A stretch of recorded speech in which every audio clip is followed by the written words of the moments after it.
Can y'all hear me? Oh, awesome. Perfect. Perfect. Okay. So, as I was saying earlier, um, last week, I was, watching this situation play out with, I don't know if y'all are familiar. First of all, let me introduce myself. I'm Latonya Brumfield. I am a life coach with Always Up Coaching. I've been doing this about a year. By profession, I actually am a registered nurse.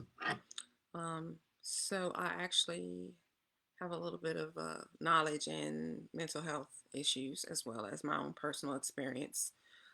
So last week I was watching a situation with Twitch, and if some of y'all may not be familiar with Twitch, he's actually a DJ. He was on Ellen's show for a while. He's a dancer, and I think I can't remember what initially made him famous, but anyway, he left his house, packed a bag, walked to a nearby hotel, and he committed suicide. His wife was at the police station filing a missing persons report, and the hotel actually called and reported that they had found him.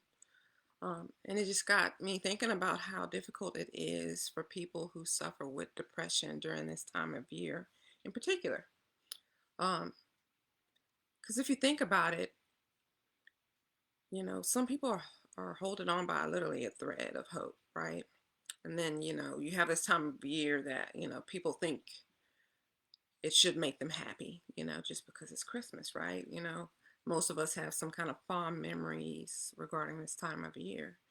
And, this person who's already been struggling gets to this time of year and they just can't feel it. They just can't feel it.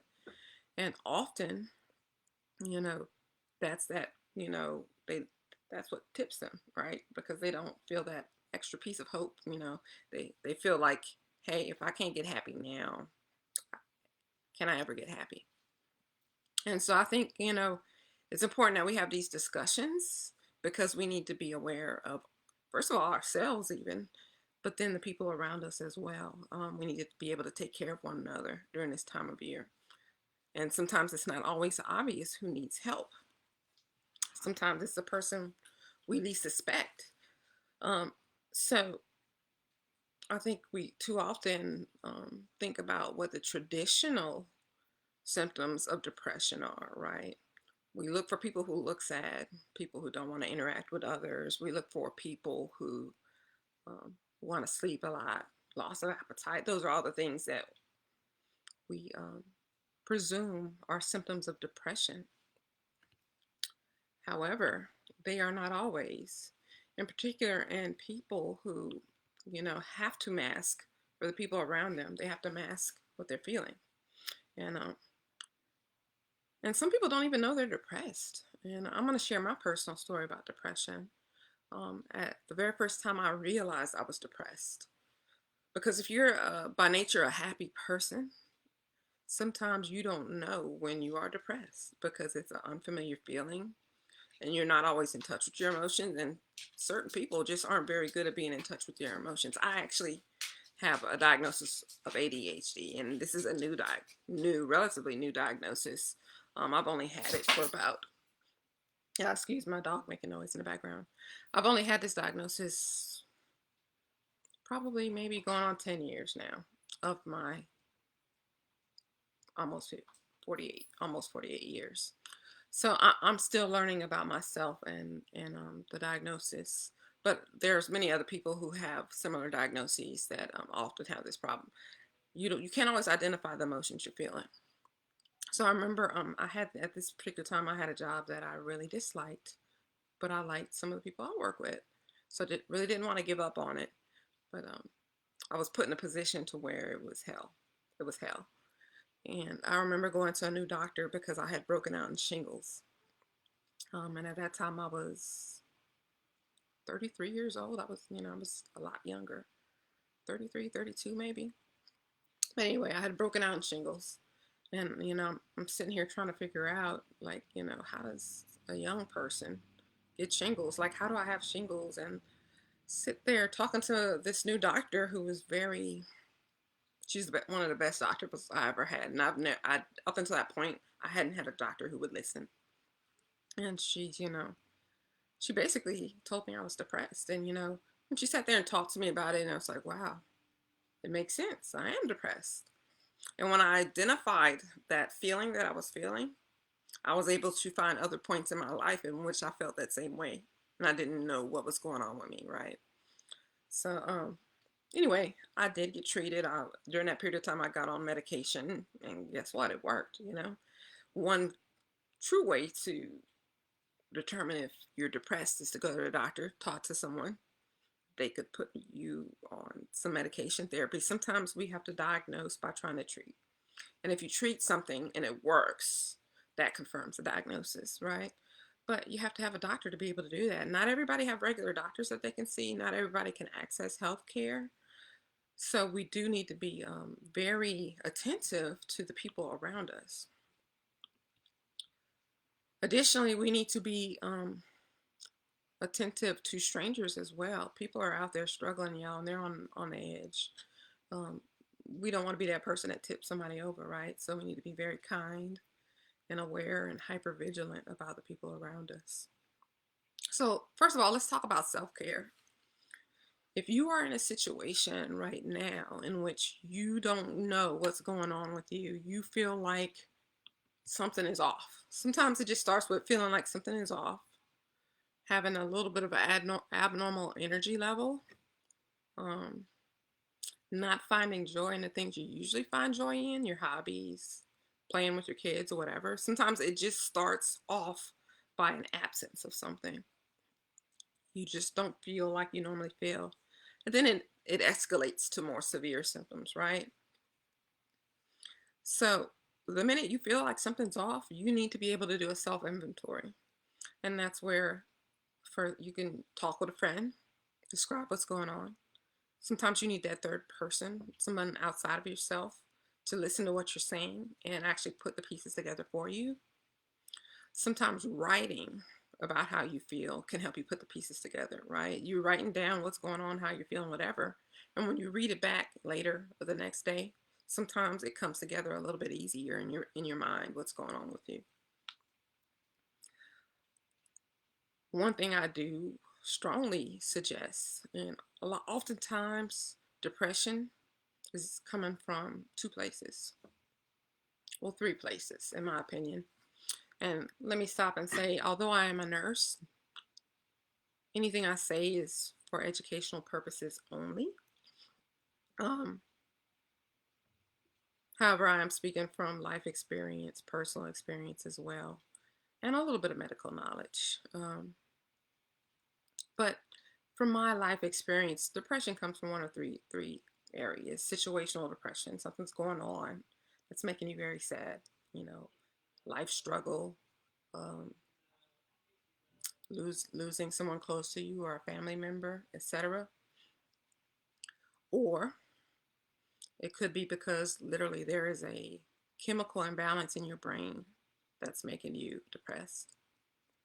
Or, and this is life coach Latonya talking now, I'm a strong believer that everybody needs to be working towards something,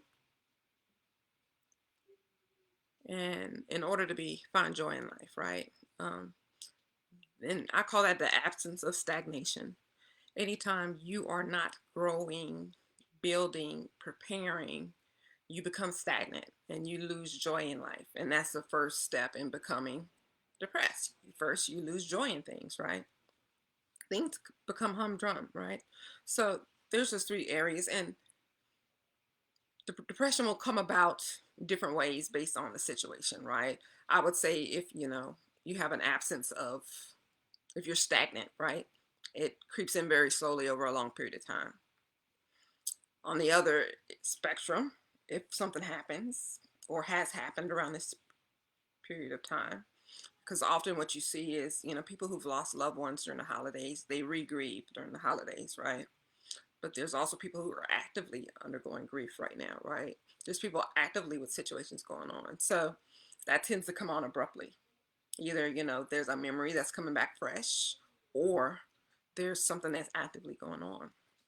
And in the middle, that's where you have kind of like the chemical imbalance. And some people that waxes or wanes. It can, what's going on in your physical body can affect, the chemical makeup of your brain. That's a little bit all over the place, and it's a little bit harder to put your finger on.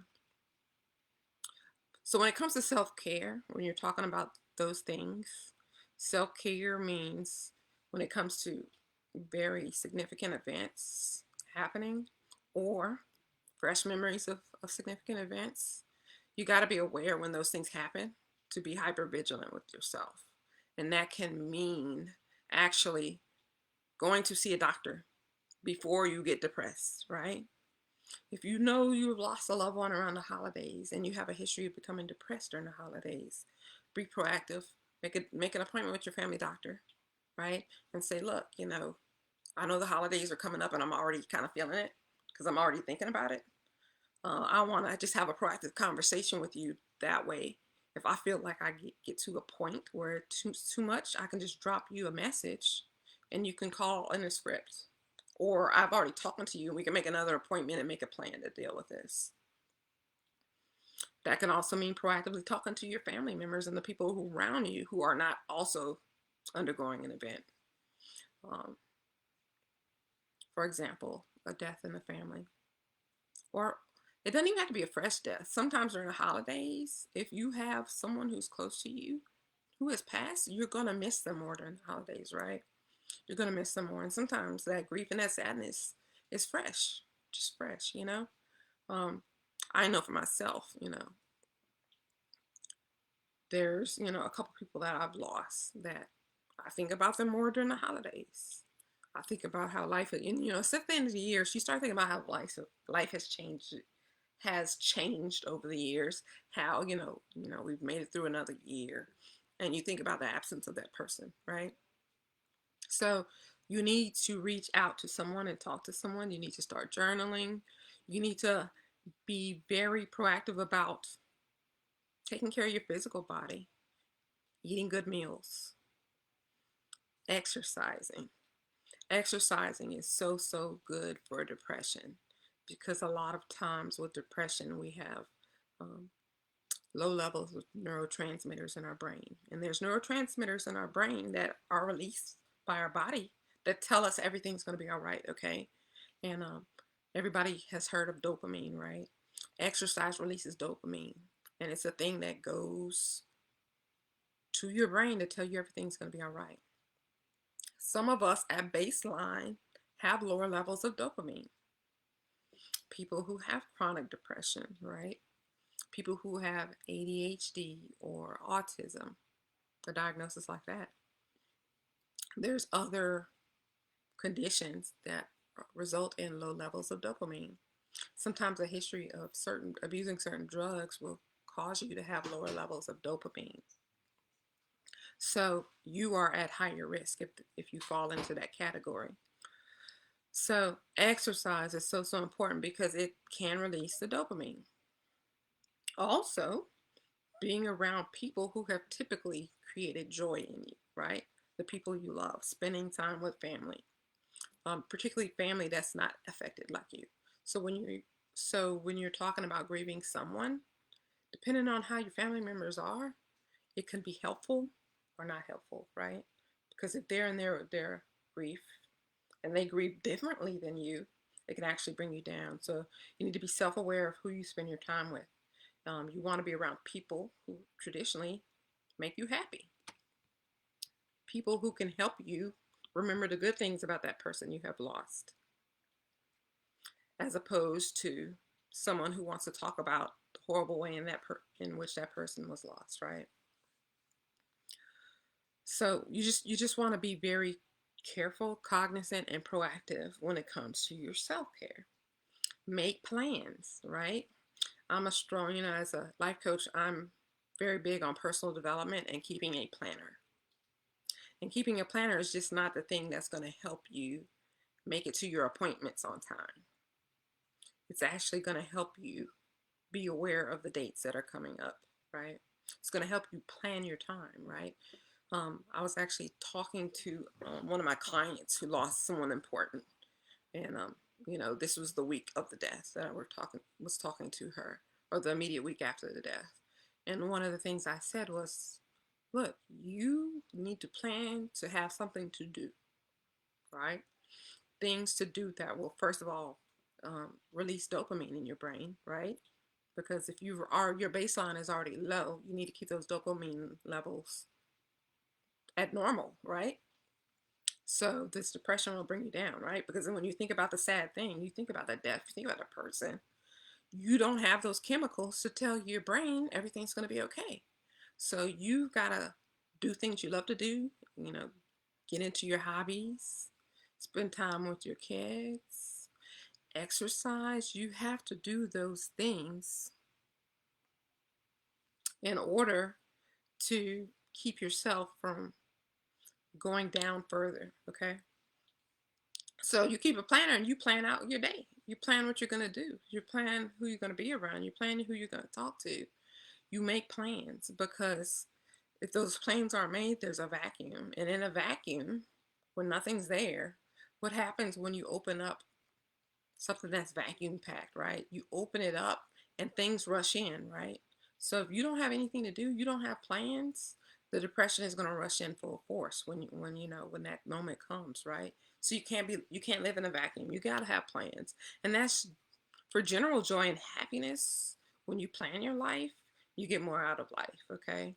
So even something as simple as keeping a planner can help with your mental health during the holidays and during times when you know you're going to be sad. And I'm talking in particular about the holidays because, this is the time we're in now and people are at higher risk. But this is for any time.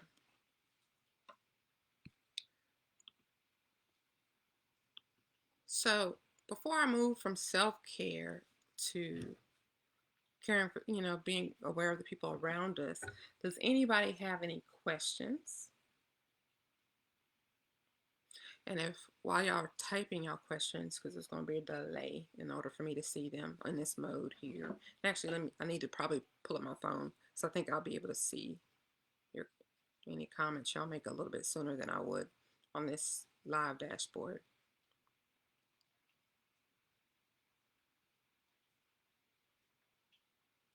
Pull that out.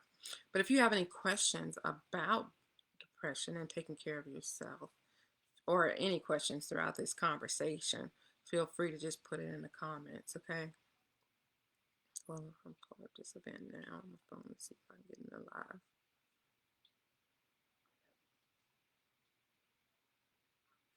Let's see, I'm muted, so I won't hear myself.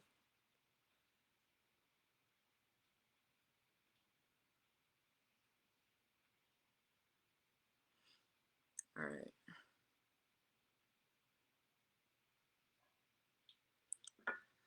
So, taking care of the people around us. So first of all, I do believe in making a habit of being mindful of the people around us all the time. If we're mindful around the people who are around us all the time, it makes it easier to be mindful during critical and more important times.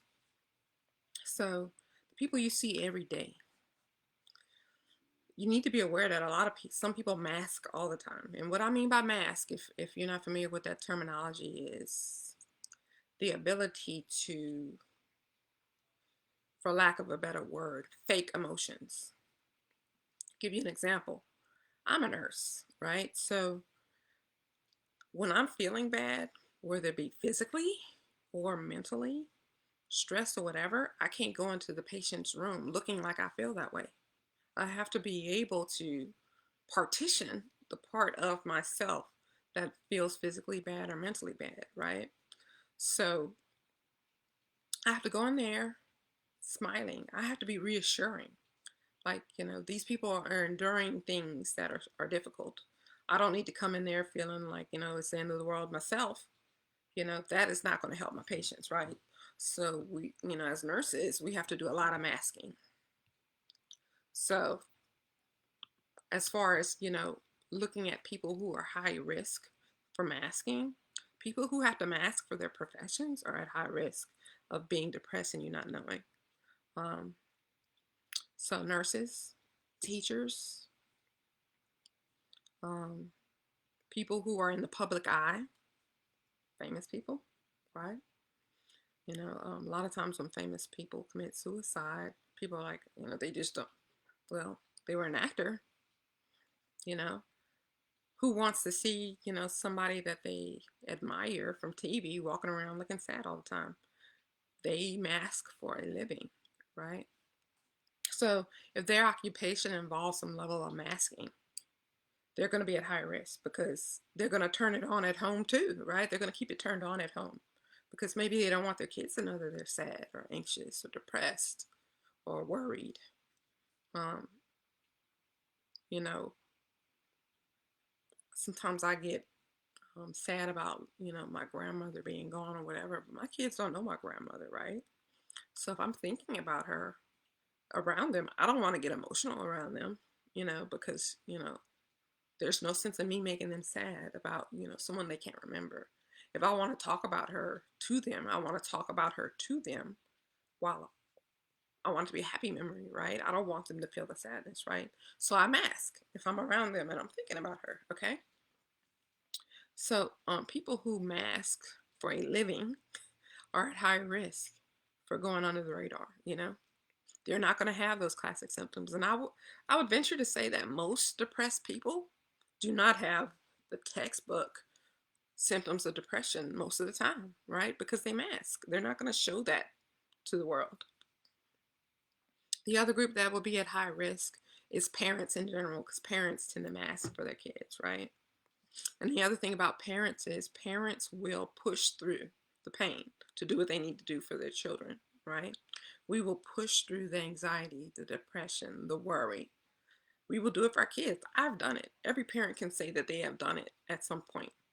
But when you're doing it often and all the time, when something hits you hard like depression, guess what? You just continue to do it. So if you're masking all the time and your depression is worsening, no one's going to know because you're just going to continue to mask. And it gets to that point to where it's beyond the point where it's easy for someone to help you, right? And that's where, those unexpected suicides come in, right? Because someone's been masking, right? And I will say when it comes to our children around us, we need to be very careful um, to allow them to express emotion. Because if we suppress emotion in our children, they will mask. I was the crier in my family for a long time. But at some point, I learned to push the tears back, right, and fight that emotion. But it's so important that people around us are able to see the emotion that we have, right? I'm gonna tell y'all a personal story.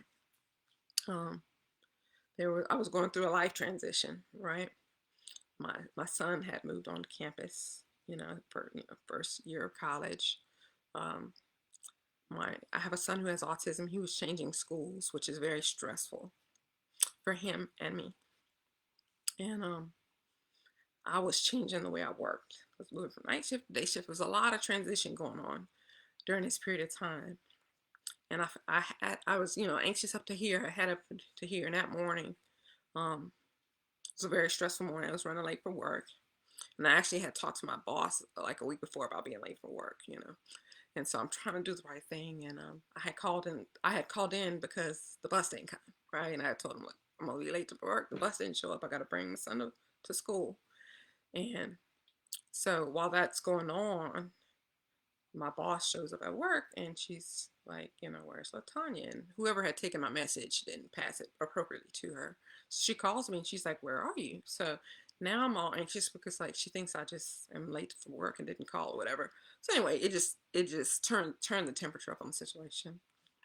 And I remember getting to work and I was at work and everything was fine. And you get to that moment to where like you amp it up, but then you bring it down, but then you can't. I couldn't mask. I got to the point where I couldn't mask because I was so amped up here, but I was trying to bring myself down, but my mask failed. I started crying. And when I tell you, my boss at that time looked at me like I was an alien. And it occurred to me that that person thought I was my mask. She had never seen my mask down. So it was I could see the confusion in her eyes because she didn't know me as a person capable of tears. And it's funny to me because coming from being the crier in the family, like, I am a person of tears. And to be honest, I'm masking a little bit now because when I think about it, when I have a memory of it, I get a little bit emotional because what I learned in that moment was people need to be able to feel comfortable crying around other people. And for many years, I had not let anybody see me cry, right? Because you don't want to be the nurse at work crying. I mean, if there's any nurses on here, y'all know what I'm talking about. You don't want to be that nurse who comes to work and starts crying, right? And so you learn to mask. You learn how to block everything, right? So she was so confused, and I remember thinking to myself and reflecting on her confusion because in the moment I didn't understand it, right? Why she was looking at me like I was an alien. It was kind of funny in hindsight, but I was also confused by her reaction to my tears. Luckily, there was someone else standing there who was a friend who hugged me, comforted me. She knew what to do. She went into motion. That was a normal response to someone crying, right? The other person just did not know what to do. And so I was reflecting on her reaction to my tears. And it occurred to me that this person's probably never seen me with my armor down or my guard down. So when it came down, she was disturbed by it. She thought I was something more. She probably thought I was something. I don't know what she thought. I can't put thoughts in her mind. But what I did tell myself that day is I need to let more people see me cry. I need to be more vulnerable.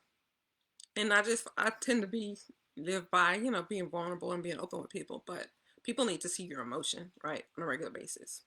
And this is kind of going back to self-care, y'all. You need to let people around you see you emotional. And if they have a problem with it, you need to change the people around you. You need to tell them why it's a problem that they have a problem with you being it's a problem that the people who are around you, especially the people who are most close to you, it's a problem when you can't be emotional around those people. And even if it's coworkers, you need to change your environment and the people you work with if you cannot be emotional around the people you work with. Because those are the people who may be able to save your life one day, right? If you're able to drop guard. Those are the people who can get you help. Because think about how much time we spend at work, y'all. Think about how much time we spend at work. There's been there's been many weeks where I've spent more time with my coworkers than I have with my children, right? And that's why we need to teach our kids to be vulnerable and to show emotion and allow them to do it. Because sometimes they spend more time with their teacher, right? So something's going on with them. The teacher may be the one to realize it before we do. Because the teacher's with them 8 hours a day, you know? We get them for 2 or 3 hours in the evening, right? Helping them with their homework or whatever. Who doing the routine, right? The busy work of, you know, after school, whatever. We may, you know, we may not notice it because we're too busy doing the thing, right? But that teacher who spends 8 hours a day, if they can be vulnerable and show emotion in front of that person, may be the person who recognize that they need help, okay? So we need to be hyper aware of the people around us and who is routinely masking, right? Excuse me, y'all. I need something to wipe my nose. So we need to be routinely aware of the people who we work with, the people who are in our lives, our family members who mask. We need to be aware of those people, okay? And hyper aware when sometimes you will see that armor start to just chink a little bit, right? And that's the times we need to be asking questions. How are you? You okay? You sure? Because if that person is getting towards the edge, if you ask those questions in sequence, how are you? Are you okay? You sure? And you look them dead in the eye, they will say something. They will say something. It may not be fully what you need to hear, but it will be something that will let you know something is happening in that person's life and that they need help. So be hyper aware, y'all. Be hyper aware. Practice communicating with the people around you. I think if you're not always having discussions about mental health, emotions, communication, being open, how important it is to be open to the people you live with, work with, or whatever. If you're always doing those things, it makes it easier when you need to have that discussion where you could look somebody in the eye and say, "Are you okay? Something seems off about you. Are you okay?" If you're always talking to people in a real personal level, human to human, right? Human to human, not coworker to coworker, husband and wife, mom to child, human to human. If you can have that conversation with someone human to human, when it's time to have that difficult conversation in which you ask them, and you can literally say the words, do you feel sad? Do you feel depressed? And it wouldn't be weird. They won't be caught off guard because that's something you can talk about routinely with that person, their emotions and how they feel. We should be able to talk to that with humans that we spend a lot of time with, right? That being said, what if you see something in a stranger, you know? Can you ask those things? I say, why not? If you routinely are used to dealing in that, having that level of communication with the people around you, if you feel like, you know, we've had sixth sense about people before. Everybody has that sixth sense sometimes where they feel something's off. You know, they feel like somebody's struggling and they need help. Ask them. Why not? Why not? You may be the stranger that, you know, gives them that little extra piece of hope that they need, you know? So that being said, do y'all have any questions, commentary?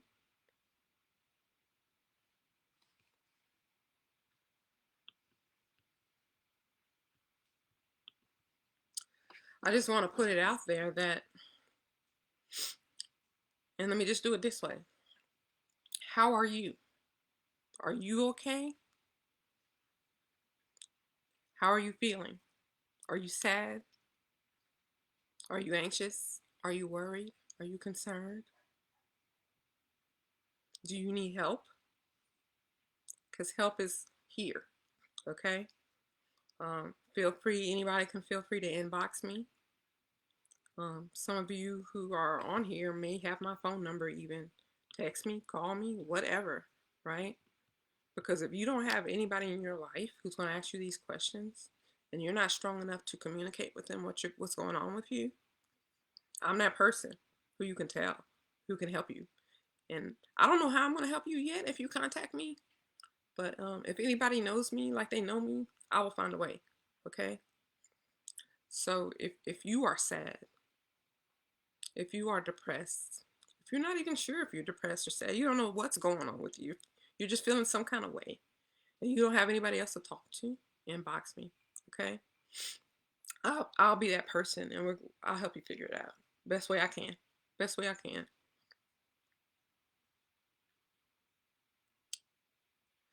So I talked about masking. I talked about the types of ways I think people get depressed. I mean, you can't control life events, right?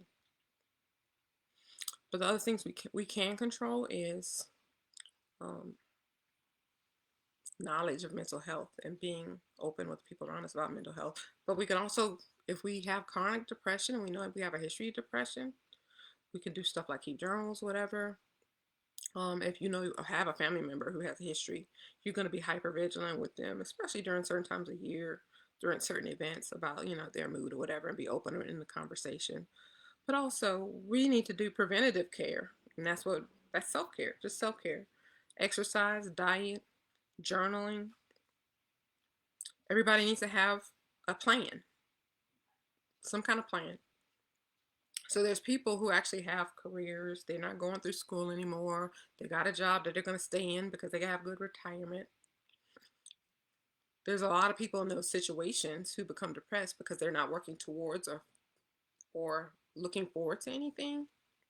They don't have a vision of what life is going to be like to look forward to and work to. And so I will tell you that My life coaching business is actually doing a vision board workshop. There's one coming up on the 26th, the 30th, the 7th, and the 8th. And we also have a virtual version that's available. If you are on this stream now, I will give you a free ticket. Okay. All you have to do is inbox me and say, "Hey, I watched the stream. I watched the stream." And what we're gonna do is gonna be a digital vision board workshop. And the first half, we're gonna talk about forming that vision if you don't have one, refining the vision, making the vision stronger, setting appropriate goals, actionable goals to work towards your vision. And the second part, I'm gonna teach people how to use a tool called Canva, and it's going to help you create a digital vision board. And it'll be something that you can actually get it printed as a poster and put on your wall, or you could just keep it digitally if you want.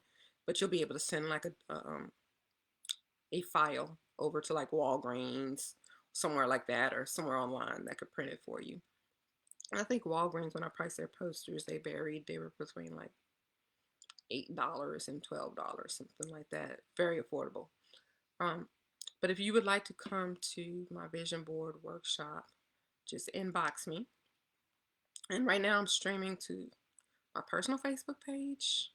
I'm streaming to my life coaching Facebook page. And I'm streaming to Always Up Coaching Facebook page. You can inbox me on any of those platforms, and I will get back with you about the free ticket. And if you need help, inbox me on any of those platforms. What I will ask y'all to do, since no questions are coming in as of yet, is if you haven't yet, please like my Facebook page, Latonya Brumfield AUPC, with the AUPC on the photo, and my business page, Always Up Coaching. Like that as well, because we're gonna have more conversations about this, y'all. I think it's very important. I think a lot of mental health issues become problems because there's a stigma about it and people don't talk about it enough. People aren't comfortable talking about it. And if you want to be one of those people who are comfortable talking about mental health and mental health issues, I want you to like Always Up Coaching, because I'm not a mental health expert,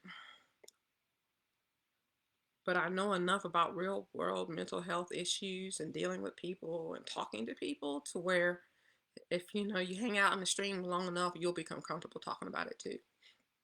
And you'll learn about mental health issues.